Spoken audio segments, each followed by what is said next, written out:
हमारे इस YouTube channel के सेगमेंट फास्ट न्यूज में आप तमाम का इस्तकबाल है। इस वीडियो में आप देख सकते हैं कमेंटों में बहुत ज्यादा खबरें। तो आइए शुरू करते हैं वीडियो को और देखते हैं आज की ताजा तरीन खबरें।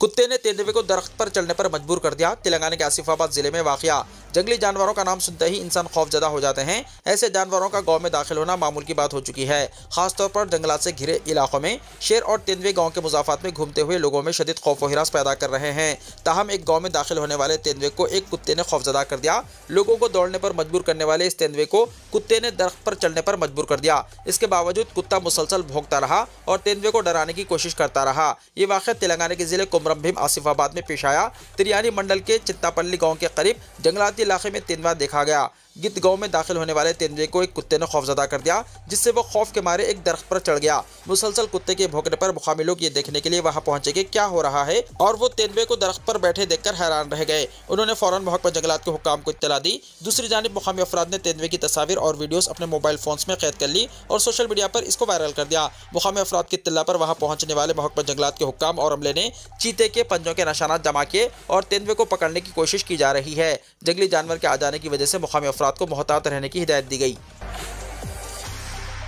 तेलंगाना में जात पात की मर्दमशुमारी की रिपोर्ट हुई जारी। जानिए मुसलमानों की तादाद है कितनी। तेलंगाना हुकूमत ने रियासत में जात पात की मर्दमशुमारी की रिपोर्ट जारी कर दी है। गुज़िश्ता साल तकरीबन 50 दिन तक प्लानिंग कमीशन ने यह सर्वे किया। आज ये रिपोर्ट रियासती सेक्रेटेरिएट में काबीना की सब कमेटी के चेयरमैन और वजीर उत्तम कुमार रेड्डी को पेश की गई। इस मौके पर काबीना की सब कमेटी ने इस रिपोर्ट पर तफसीली तबादला ख्याल किया। बाद में वजीर उत्तम कुमार रेड्डी ने मीडिया से बात करते हुए सर्वे की तफसीलात मीडिया को पेश की। उन्होंने बताया कि तेलंगाना की कुल आबादी 3,54,77,554 है और टोटल खानदानों की तादाद 1,12,15,134 है। इसमें से पसमानदा तबकात यानी BC की आबादी 1,64,09,179 है, जो कि रियासत की कुल आबादी का 46.25% बनती है। दर्जे फहरिस्त जातों यानी SC की तादाद 61,84,319 है, जो कि टोटल आबादी का 17.43% है।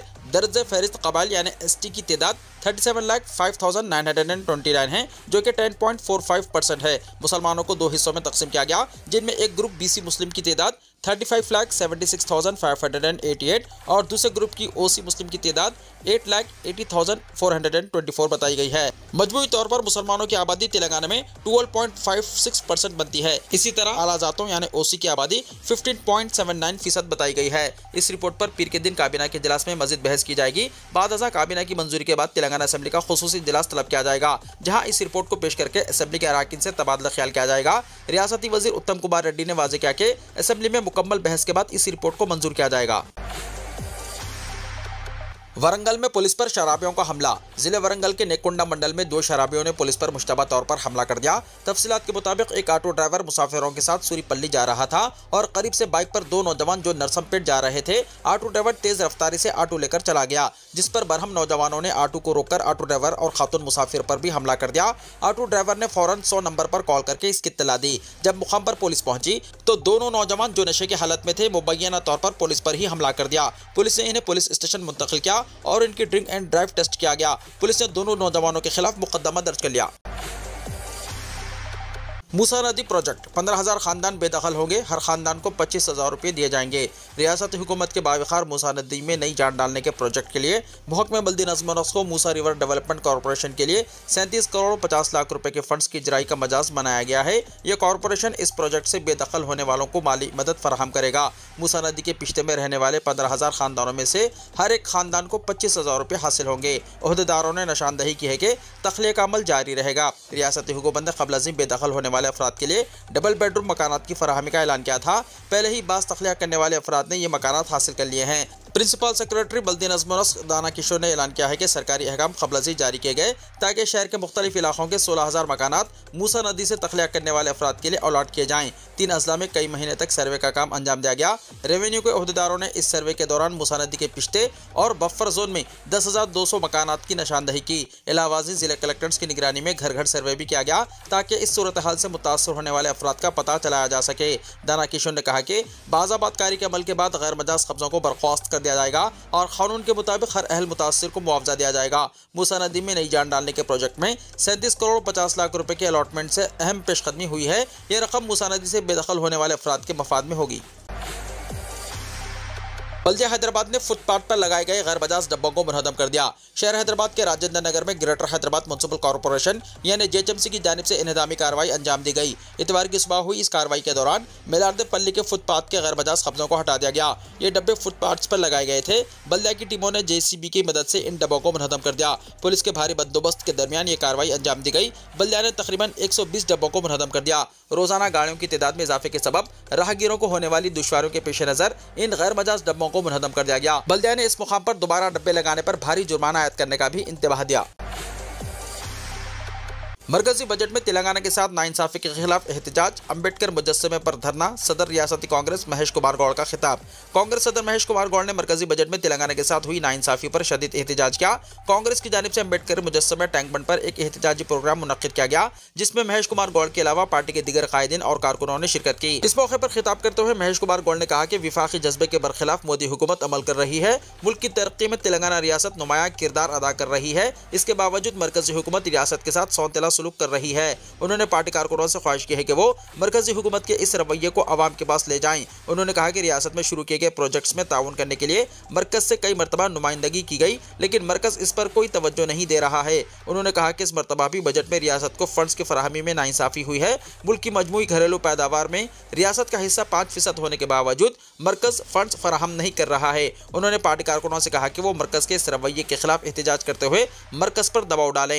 उन्होंने इस मौके पर मरकज पर दबाव डालने के लिए एहतजाज में शामिल होने के लिए बीआरएस को भी दावत दी। उन्होंने रियासत के मरकजी वज़रा किशन रेड्डी और बंडी संजय को भी तनकीद का निशाना बनाया और सवाल किया कि वो रियासत की तरक्की के लिए क्या कर रहे हैं। उन्होंने मुतालबा किया कि अगर इन दो बीजेपी कायदीन को रियासत से मोहब्बत है तो इन्हें फौरी अपने ओहदे से इस्तीफा देना चाहिए। उन्होंने कहा कि बीजेपी की रियासत में 8 MP और 8 अरकान असेंबली है, लेकिन वो रियासत के लिए फंड्स जारी करने मरकज पर दबाव डालने से कासिर हैं। उन्होंने बताया कि मरकज के इस रवैये के खिलाफ तमाम अजला में कल कांग्रेस पार्टी की ज़ेर क़यादत धरना मुनज़्ज़म किया जाएगा।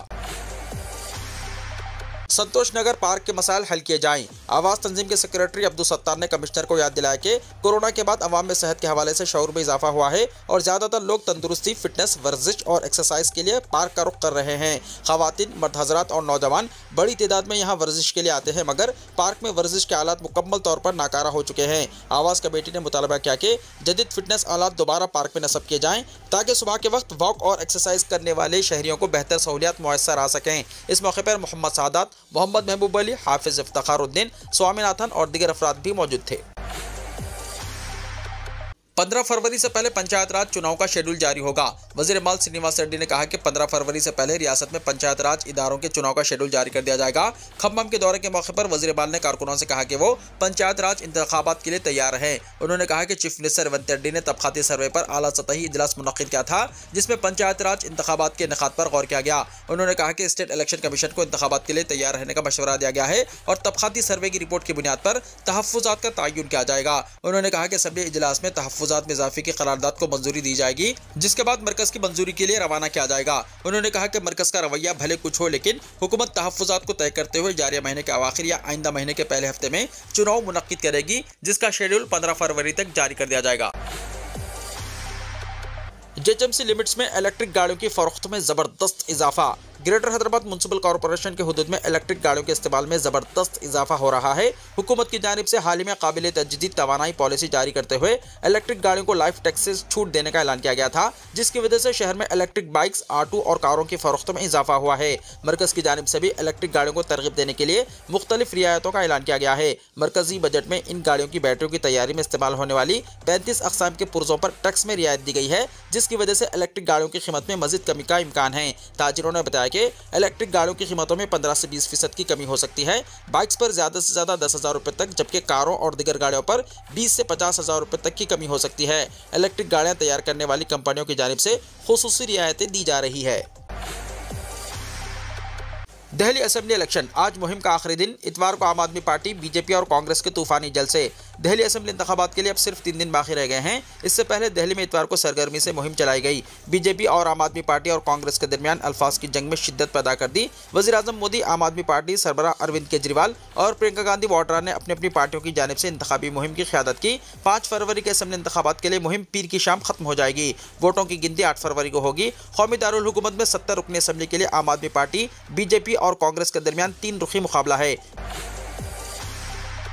शोहर का गुर्दा फरोख्त करके बीवी 10 लाख लेकर आशिक के साथ फरार। मगरबी बंगाल के हावड़ा जिले में एक दिल दहला देने वाला वाकया सामने आया, जहां एक खातून ने अपने शोहर को गुर्दा फरोख्त करने पर मजबूर कर दिया और फिर हासिलशुदा रकम लेकर अपने बॉयफ्रेंड के साथ फरार हो गई। पुलिस के मुताबिक खातून ने अपने शोहर को यह यकीन दहानी कराई कि अगर वो अपना गुर्दा फरोख्त कर देगा तो खानदान की माली परेशानियां खत्म हो जाएंगी और बेटी की तालीम और शादी के अखराजात पूरे हो जाएंगे। शोहर की माली हालात के पेश नजर खातून ने इसे गुर्दे की तब्दीली के अमल के लिए रजामंद कर लिया। शोहर का गुर्दा बेचकर हासिल होने वाली 10 लाख रुपए की नकद रकम लेकर खातून अपने बॉयफ्रेंड रवि दास के साथ फरार हो गई। रवि दास से इस खातून की मुलाकात फेसबुक के जरिए हुई थी। जब शोहर को अपनी बीवी की धोखाधड़ी का इल्म हुआ तो इसने फौरन पुलिस में शिकायत दर्ज करवाई। पुलिस ने इन दोनों को तलाश किया और जब वो इस मुकाम पर पहुंचे जहां खातून अपने आशिक के साथ छुपी हुई थी तो बीवी ने शोहर से बात करने से इनकार कर दिया और इसे धमकी दी कि वो तलाक ले लेगी। शोहर इस सूरत हाल पर शदीद परेशान हो गया और इंसाफ के लिए पुलिस से मदद तलब की। व्हाट्सएप पर्सनल चैट में इवेंट कैलेंडर फीचर की आजमाइश। इंस्टेंट मैसेजिंग एप्लीकेशन व्हाट्सएप की जानिब से ग्रुप्स के बाद अब पर्सनल चैट में भी इवेंट कैलेंडर फीचर की आजमाइश शुरू कर दी गई है। व्हाट्सएप के ग्रुप्स में मज़कूरा फीचर काफ़ी अरसे से दस्तयाब है, जिसके जरिए ग्रुप में शामिल अरकान और एडमिन किसी तरह का इवेंट कैलेंडर की सूरत में शेयर करने के अहल होते हैं। मज़कूरा फीचर के तहत व्हाट्सएप कॉल लिंक भी देने का ऑप्शन होता है, लेकिन अब एप्लीकेशन इंतजामिया की जानिब से मज़कूरा फीचर को पर्सनल चैट में भी शुरू किए जाने का इम्कान है। व्हाट्सएप की अपडेट्स पर नजर रखने वाली वेबसाइट के मुताबिक एप्लीकेशन पर ज़ाती मैसेज चैट में इवेंट कैलेंडर फीचर की आजमाइश शुरू कर दी गई है। फौरी तौर पर इवेंट के फीचर तक महदूद सारिफिन को रिसाई दी गई है, ताहम जल्द ही इसे बाज़ाब्ता तौर पर मुतारिफ कराया जाने का इम्कान है। फीचर के तहत कोई भी यूजर इवेंट का कैलेंडर तैयार करके मैसेज की तरह ज़ाती चैट में भी भेज सकेगा। इवेंट कैलेंडर में इवेंट या मीटिंग या इजलास के नाम के अलावा तारीख और व्हाट्सएप कॉल लिंक का ऑप्शन भी दिया जाएगा। बिहार में सोनिया गांधी के खिलाफ मुकदमा दर्ज। सदर जमहूरिया हिंद द्रौपदी मुर्मू के खिलाफ मुबैना रिमार्क्स के इल्जाम आयद करते हुए रियासत बिहार में सोनिया गांधी के खिलाफ मुकदमा दायर किया गया है। जिले मुजफ्फरपुर की अदालत में सुधीरा ओझा नामी शख्स ने हफ्ते को मुकदमा दायर करते हुए सोनिया गांधी के खिलाफ FIR दर्ज कराने की दरख्वास्त की। ओझा ने अदा किया है कि सोनिया गांधी ने मुबैना तौर पर मुल्क के दस्तूरी सरबराह की तौहीन की है। ओझा ने अपनी इस दरख्वास्त में लोकसभा में कायदे अपोजिशन राहुल गांधी और कांग्रेस के रुकने पार्लियामेंट प्रियंका गांधी को भी शरीक जुर्म बताते हुए इनके खिलाफ भी कानूनी कार्रवाई करने की इस्तदा की। अयोध्या में लड़की के कत्ल पर प्रियंका गांधी और राहुल गांधी का शदीद रद्द-ए-अमल। उत्तर प्रदेश के अयोध्या में एक दलित लड़की के साथ हुई इंसानियत सोच हरकत ने पूरे मुल्क को सकते में डाल दिया है। वहीं इस मामले पर सियासतदानों ने भी कड़ा रुख इख्तियार किया है। वायनाड से कांग्रेस के रुकने पार्लियामेंट प्रियंका गांधी ने भी इस मामले पर यूपी हुकूमत पर सख्त तनकीद की है। प्रियंका ने एक्स पर पोस्ट में लिखा कि अयोध्या में एक दलित बच्ची के साथ जिस तरह की बर्बरियत हुई है, इसे सुनकर किसी भी इंसान की रूह कांप जाएगी। प्रियंका ने कहा कि बच्ची 3 दिन से गायब थी, लेकिन पुलिस ने कुछ नहीं किया। बीजेपी के जंगल राज में दलितों, कबायलियों, पसमानदों और गरीबों की चीखों पुकार सुनने वाला कोई नहीं है। उन्होंने जुल्म करने वालों के साथ जिम्मेदार पुलिस ओहदेदारों के खिलाफ सख्त कार्रवाई का मुतालबा किया। राहुल गांधी ने भी इस वाक़े की शदीद अल्फाज में मजम्मत की और हुकूमत से खातियों के खिलाफ सख्त कार्रवाई करने का मुतालबा किया। काबिल जिक्र के अयोध्या जिले में एक दिल दहला देने वाला वाक़या पेश आया है। पुलिस ने हफ्ता 21 फरवरी को एक गुमशुदा दलित तबके की लड़की की बरहाना नाश बरामद की। लड़की को बेरहमी से कत्ल किया गया था। इसकी आंखें निकाल ली गई थी और जिस्म पर कई गहरे जख्म भी थे। महाराष्ट्र नासिक गुजरात हाईवे पर बस खाई में गिर पड़ी, 7 हलाक 15 जख्मी। रियासत महाराष्ट्र के नासिक गुजरात हाईवे पर इतवार की सुबह एक दिल दहला देने वाले सड़क हादसे में लग्जरी बस 200 फीट गहरी खाई में जा गिरी, जिसके नतीजे में 2 बच्चों समेत 7 अफराद की हलाकत और 15 से ज्यादा अफराद के जख्मी होने की इत्तलात मौसूल हुई हैं। पुलिस सुपरिटेंडेंट SG पाटिल ने खबर रसा एजेंसी UNI उर्दू सर्विस को बताया कि यह हादसा उस वक्त पेश आया जब बस सापुतारा पहाड़ी स्टेशन के करीब गुजर रही थी और अचानक गाड़ी ड्राइवर के काबू से बाहर हो गई। बस में सवार तमाम 47 मुसाफिरों का ताल्लुक मध्य प्रदेश के गन्ना, शिवपुरी और अशोकनगर अजला से था। ये ज़ायरीन मुख्तलिफ मंदिरों का दौरा करके महाराष्ट्र के त्र्यंबकेश्वर मंदिर में मजहबी रसूमात अदा करके गुजरात के द्वारका मंदिर की तरफ जा रहे थे। इत्तलात के मुताबिक इन अजला से अक़ीदतमंदों का एक ग्रुप मजहबी सफ़र पर निकला था और वो उत्तर प्रदेश, महाराष्ट्र और गुजरात के मुख्तलिफ यात्री मुकामात का दौरा कर रहे थे। ये ज़ायरीन 4 बसों में सफ़र कर रहे थे, जिनमें से एक बस हादसे का शिकार हुई। हुक्काम ने बताया कि जख्मियों को मुकामी हॉस्पिटल मुंतकिल किया गया। रामदेव के खिलाफ नाकाबिले जमानत वारंट गिरफ्तारी जारी। केरला की एक अदालत ने मुतनाज़ा योगा गुरु बाबा रामदेव के खिलाफ नाकाबिले जमानत वारंट गिरफ्तारी जारी किया है। रामदेव के साथी और पतंजलि आयुर्वेद कंपनी के MD आचार्य बालाकृष्णा के खिलाफ भी वारंट जारी किया गया। दोनों पर आयुर्वेदिक मसनूआत की फरोख्त के लिए पतंजलि की जानिब से गुमराहकुन इश्तिहारात देने का इल्जाम है। केरला के ड्रग इंस्पेक्टर ने इस सिलसिले में दोनों के खिलाफ मुकदमा दर्ज कर लिया। इस मामले की तहकीकात के एक हिस्से के तौर पर पालक्कड़ अदालत ने पहले रामदेव और आचार्य बालाकृष्ण को नोटिस भेजा था और दोनों को 21 फरवरी को समाअत के लिए शख्सी तौर पर पेश होने का हुक्म दिया गया था। तहम इनमें से कोई भी हफ्ते के रोज समाअत में शरीक नहीं हुआ, जिसके बाद इनके खिलाफ नाकाबिले जमानत वारंट गिरफ्तारी जारी किए गए। केस की समाअत 15 फरवरी को होगी। दरियासना हुकूमत ने पहले पतंजलि की झेली कंपनी दिव्या फार्मेसी के 10 प्रोडक्ट्स पर पाबंदी लगा दी थी। इसने इन मसनूआत के मैन्युफैक्चरिंग लाइसेंस को यह कहते हुए मनसूख कर दिया कि इनके हवाले से मीडिया में जारी किए गए इश्तिहारात गुमराहकुन थे।